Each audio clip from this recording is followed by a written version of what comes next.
Il dit, jeunes gens, vous êtes forts parce que vous avez vaincu le malin. Aujourd'hui, pour vaincre le malin, là, il y a deux choses. Le sexe et puis l'argent. Si tu as guéri sur les deux choses, tu peux vaincre le malin. Si tu n'es pas cupide, si tu n'es pas envieux, si tu sais ce que tu veux faire de ta vie, si tu es travailleur, et la seule manière de ne pas tomber dans le piège de l'argent, c'est d'être travailleur. Aujourd'hui, quand tu regardes, les jeunes laissent l'école parce qu'ils veulent l'argent facile, ils deviennent des brouteurs. Les jeunes filles commencent à prendre les trucs pour faire grossir 5 cuits. Pas.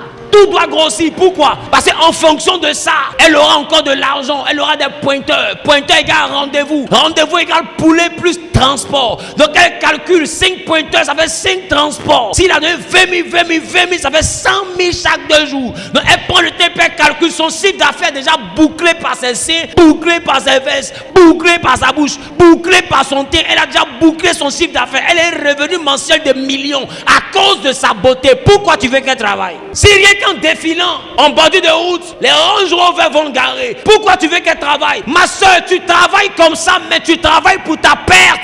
Personne ne rêve marier une prostituée. La Bible dit la femme vertueuse, c'est elle qui sera louée. Aujourd'hui, l'amour de l'argent dans la jeunesse est en train d'envoyer la jeunesse vers l'idolâtrie. Pourquoi? Parce qu'on veut le gain, mais on ne veut pas le travail. On veut la gloire, mais on ne veut pas le sacrifice de la gloire. Je vous dis une chose, avant d'atteindre ce niveau, les gars, j'ai gratté aussi dans le Seigneur. J'ai marché de Koumassi Sikoji la nuit à minuit, après minuit veillé pour rejoindre Anoumambo sans fil. Faut traverser le marché de Koumassi à minuit 1h du matin. Les gens finissent de presser, tu as rangé les chaises, ranger tam-tam, aller garder tam-tam ailleurs, prends le temps de marcher pour partir. J'ai connu ça dans le Seigneur. Je ne suis pas né dans le Seigneur et puis j'ai commencé à voir ce que j'ai aujourd'hui. J'ai commencé quelque part. Mais aujourd'hui, beaucoup, même dans le ministère, ne veulent pas commencer quelque part. Dès qu'ils arrivent, ils veulent des grosses bibles, de jolis portables, de belles chaussures, de beaux costumes. Les gars, on sait Dieu d'abord avec ce qu'on a. Après, lui, il nous donne ce que lui, il a. C'est après qu'il nous donne ce que lui il a. Mais on commence avec ce qu'on a. Il a dit à Moïse, qu'est-ce que tu as dans la main? Il dit, j'ai mon bâton. Je n'ai pas épée, je n'ai rien. Je suis galère. Je ne suis plus rien. J'ai que le bâton. Il dit, jette. Et Dieu va ajouter à ce bâton l'onction. Et c'est cette onction-là qui va te tomber l'Égypte. Je dis à quelqu'un qui est en train de me regarder, même si tu as 2 pantalons, sois fier de tes pantalons. Tu as 2 costumes, sois fier de tes costumes. Tu n'es pas le dernier de ta génération. Il dit, à chaque jour suffit sa peine. Sois fier d'être le gawa de ta génération. Les gars, prenez comme exemple votre père dans la foi. J'avais 17 ans quand j'ai commencé à le servir. J'ai croisé des amis qui m'ont regardé parce qu'eux ils étaient brouteurs. Ils avaient des 4x4. Moi je marchais avec ma fille ici au niveau du boulevard. Il y avait 6 discounts. Je traversais sur les 6 discounts. Il a garé sa mourante de la première fois il me cognait. Et il me regarde et me dit, mais qu'est-ce que tu deviens? Je dis, moi, je ne sais pas, hein, mais je deviens. Yes. Aujourd'hui là, un matin il est là, il regarde comme si son temps. C'est que si devenir là, c'est là. Et puis, il n'est pas encore fini de devenir. Il devient encore. Déjà, ton mari Jésus là, c'est quoi ça? Il n'est pas pressé, mais il n'est jamais en retard. J'ai dit, les gars, arrêtez de trembler. Porte tes 2 pantalons que tu as aujourd'hui avec fierté. Mange ton riz et piment que tu as aujourd'hui avec fierté. Sois le gawa de ta génération avec fierté. Parce que demain, tu seras le héros de ta génération. Amen.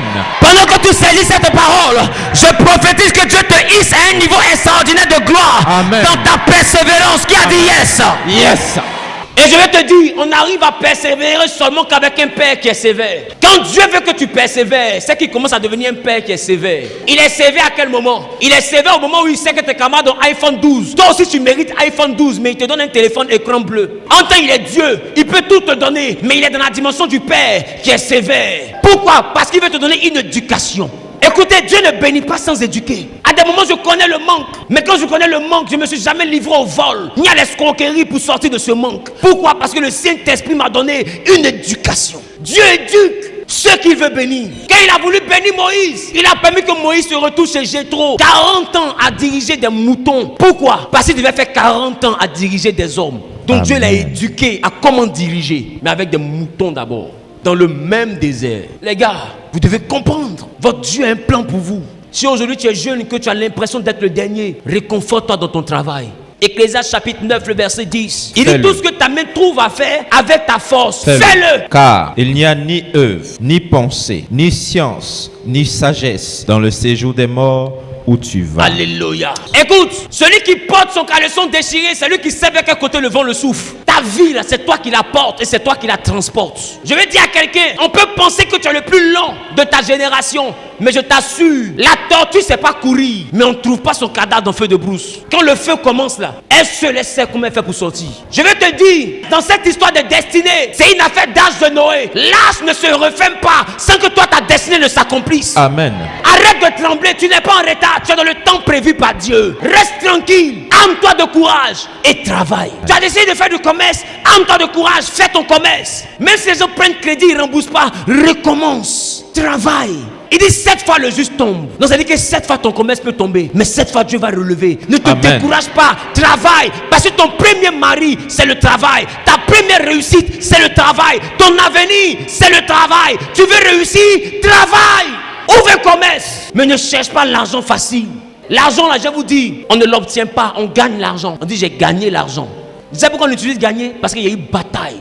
L'argent est têtu. C'est seuls les violents qui le maîtrisent. Tu dois gagner l'argent. Parce que tout argent qu'on n'a pas gagné finit par nous quitter. Tout argent que tu n'as pas gagné, tu ne sauras pas le gérer. Tout argent que tu as eu facilement, tu ne sauras pas le gérer. Voilà pourquoi vous remarquez qu'il y a nos jeunes frères qui se livrent à des actes d'arnaque et autres. Regardez, est-ce que l'argent dure avec eux? Ça ne dure pas. Parce qu'ils n'ont pas gagné. Tout ce que tu n'as pas réussi à gagner ne peut pas rester à toi. L'argent facile ne reste pas à toi. Tu as mangé l'argent de pointeur, tu es devenu qui? Tu as mangé l'argent d'un DG ici. Je sortais un ministre ici. Je sortais un député ici. Le colonel là, c'était lui, il était assigné hier. Et puis après, tu es devenu qui? Tu as construit quoi? Prends le temps et puis remarque.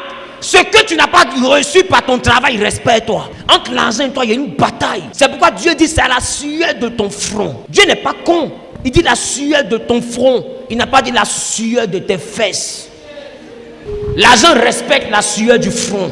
L'argent respecte ceux qui ont du mérite. Et avoir du mérite, c'est avoir des principes. Ton premier principe quand tu es enfant de Dieu, c'est travailler. Notre Dieu, au commencement, il a travaillé. Et le 7e jour, il s'est reposé. Ne soyons pas adeptes de la facilité si nous sommes enfants de Dieu. Nous devons travailler. Beaucoup prient, mais peu travaillent dans la maison de Dieu. Beaucoup prient, mais peu sont des grouilleurs. Il a dit à Josué, lève-toi, prends courage, fortifie-toi toi-même. Écoute, à un moment donné là, c'est toi-même qui dois te fortifier. C'est pas Dieu qui a te fortifié. À un moment donné, c'est toi-même qui te fortifie. Dieu lui dit fortifie-toi toi-même. C'est vrai, c'est toi t'es derrière dans le mur et tu as dit 8 feet, ça va aller. C'est Dieu aujourd'hui, mais demain, ça va aller. Et les gars, j'ai fait ça souvent dans ma vie. Des fois, il me lève comme ça, puis il m'arrête devant le miroir. Puis tu es le meilleur de ta génération. Non, tu es né pour parler, puis les gens vont écouter, puis ils seront contents, ils seront bénis. J'ai dit, tu es une référence. Et puis je prophétise moi-même pour me consoler. Parce que écoute-moi, s'il ne me dit pas ça, qui va me dire? Dans un monde où les gens attendent que tu sois dans une faiblesse pour t'achever, si toi-même tu ne te fortifies pas, qui va te fortifier? Dans un monde où tu marches avec ta camarade, vous êtes 8 dans le groupe, dès l'instant que toi on veut te marier, automatiquement les autres deviennent hypocrites et toi. Elle ne te rend plus visite, et puis c'est elle qui dit aux gens, c'est parce que tu es marié que tu as coupé à elle. Elle dit tu connais l'être humain. Dans un monde où les gens préfèrent que tout le monde chôme, personne ne travaille, celui qui travaille on n'est pas d'accord, il faut qu'il revienne vers nous ici. Dans un monde où personne ne souhaite le bonheur de son voisin de manière sincère, j'ai pas dit dans la bouche, j'ai dit dans le cœur. Les gars, travaillons. Il dit tout ce que tu trouves à faire, fais-le avec ta force. Avec ta force. Qui a de la force? Donc arrête de prendre ta force pour critiquer. Arrête de prendre ta force pour bavarder. Arrête de prendre ta force pour te plaindre. Vous devez être des bosseurs. Tu es instrumentiste. Tu n'as pas besoin d'attendre qu'il y ait programme pour te former. Assieds-toi seul, travaille, perfectionne-toi. Tu es commerçant, tu vas attaquer, perfectionne-toi. Goûte toi-même ton piment. Fais goûter à des gens. Il faut leur demander qu'est-ce que vous pensez. Lève-toi, va payer le piment de tes concurrents. Et puis tu alignes tous les piments. Et puis tu dis à tes camarades goûter. Goûter, puis goûter pour moi là. Et puis cherche un ami qui est vrai. Il va te dire, ton piment là, il y a trop de cul magie. Mais il y a des amis là. Goûte celle à dépasser. Ma chérie, mais tu es la lasse. Waouh! Il n'y a pas sorcier qui dépasse camarade celle-là. Toi-même tu regardes ta forme. Tu es créé à l'image et à la ressemblance de Dieu, mais avec une forme particulière. Parce qu'on n'a pas la même forme, mais on est tous à l'image de Dieu, vrai ou faux? Il y a les skinny, il y a les skinny pro, il y a les skinny pro max, il y a un poutou simple, il y a un poutou pro, un poutou pro max, un poutou 4.G. Qui me reprend un peu? Dieu lui-même dit qu'il a créé les êtres selon leur race et leur espèce. Toi, tu n'es pas une race mince. Tu veux porter robe de soirée des minces. Maintenant, tu portes, te voici. Voilà robe, voilà fin de robe. Ta camarade qui est en face de toi là, elle te voit bien. Mais elle te dit, ma copine tourne, mais tu déjà, ma copine tu déjà. Il n'y a pas l'homme pour toi. Écoute, toi-même tu ne te vois pas. Nous vivons dans un monde hypocrite. Dans un monde où l'amitié sincère est de plus en plus rare. Dans un monde où les gens préfèrent nous mentir pour rester à côté de nous. Dis à ton voisin, travaille. Il dit, je bénirai l'œuvre de tes mains. Les gars, Dieu ne bénit pas ta vie, mais il bénit l'œuvre de tes mains. Donc il faut que tes mains travaillent pour que Dieu te bénisse. Yes, sir. La Bible dit que c'est la bénédiction de l'Éternel Qui qui enrichit. Donc ça veut dire que Dieu bénit et c'est sa bénédiction qui enrichit. Mais sa bénédiction est liée à l'œuvre de tes mains. Donc ça veut dire que quand Dieu te bénit, sa bénédiction est censée te rendre riche. Mais sa richesse attend que tes mains travaillent. Donc si tu ne fais rien, c'est grave. À Genèse ici, si tu t'étais cru que tu étais grande go, aujourd'hui même sur internet, les gens vendent toffee. Même toffee, les gens vendent sur internet, puis les gens payent. Des gays, les gens payent. Bissap, les gens payent. Même à Tcheker poisson, les gens payent. Tu ne peux pas justifier ta paresse. Arrête de vouloir compter sur ta beauté. Tu vas te faire quelque chose de mal pour rien. Un matin, tu vas te réveiller, tu as le VIH. Maintenant, te voici et puis voilà beauté. Voilà problème. Maintenant, tu vas commencer à dire, et si je savais, Dieu t'envoie un prophète pour que tu écoutes. Arrête. Tu vas aller dans mon homme, tu vas faire des curettages, 1, 2, 3, 4. Après, tu veux enfant, ça ne vient plus. Tu ne peux pas partir dire au pasteur que j'ai fait 8 avortements. Non, tout ce que j'ai pris dans ça tombe. Mais tu sais pourquoi ça tombe? Pourquoi tu ne dis pas pourquoi ça tombe? Ça tombe parce que tu as avorté plusieurs fois. Aujourd'hui, tes trompes ne peuvent plus supporter quelque chose parce qu'ils ont raclé là-bas, raccommodé et tout. Toi-même, sois sincère, toi-même. Pourquoi tu donnes l'Apocalypse mais tu ne veux pas nous lire la Genèse? Tu donnes le résultat puis tu veux qu'il trouve la solution. Mais il faut bien lui expliquer le parcours de tes trompes. Il faut lui dire, homme de Dieu, mes trompes ont souffert. Mes trompes ont parcouru le désert. J'ai pris mes trompes vraiment dans des histoires rocambolesques. Donc si aujourd'hui, j'arrive pas à enfanter, homme de Dieu, je reconnais que c'est en partie de ma faute. Parce que je n'ai pas été une jeune fille exemplaire. Tu es jeune, tu bois Viagra. La fille là, je l'ai tuée. Mais où tu as mis la sanctification? Où tu as mis la sanctification? Attends, j'arrive. Oh. C'est pendant que tu es jeune, là, que tu dois travailler. Dans le psaume 91, il dit ne me rejette pas au temps de ma vieillesse. Quand mes forces s'en vont, ne m'abandonne pas. Tu ne vas pas passer toute ta vie étant jeune. Hein?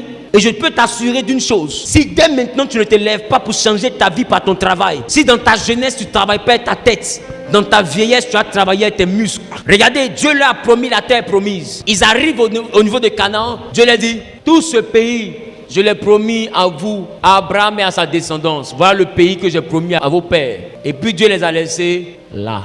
Normalement, ils devaient prendre leur main pour rentrer pour dire, toi, voilà pour toi. Toi, voilà pour toi. Depuis la fondation du monde, avant que tu ne viennes au monde, voilà pour toi. Il les a laissés là. Josué s'est levé et il a décidé de passer le Jourdain.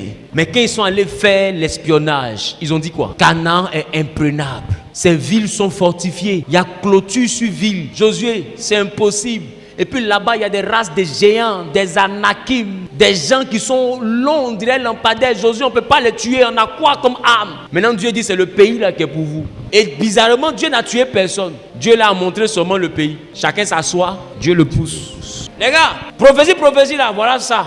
Je vous devais un pays, je vous donne le pays. Et moi, je m'en vais. Le contrat est fini.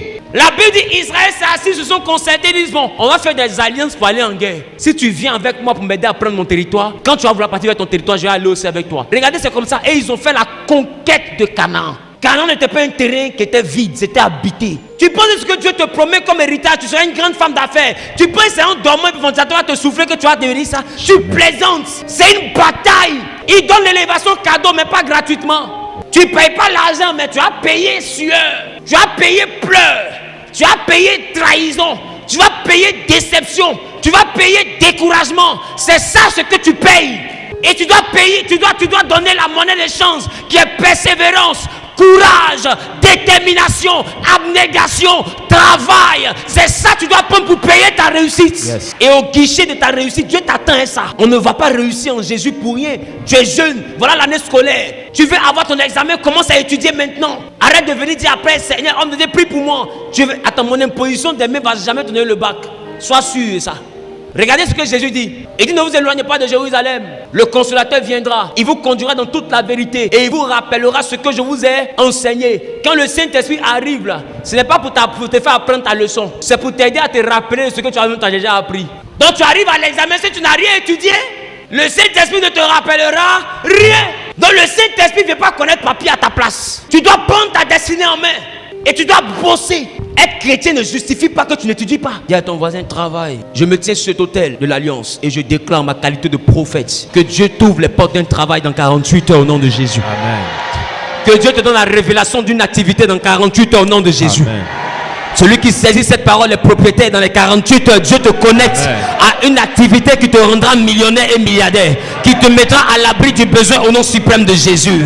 Quelqu'un dit Amen bien.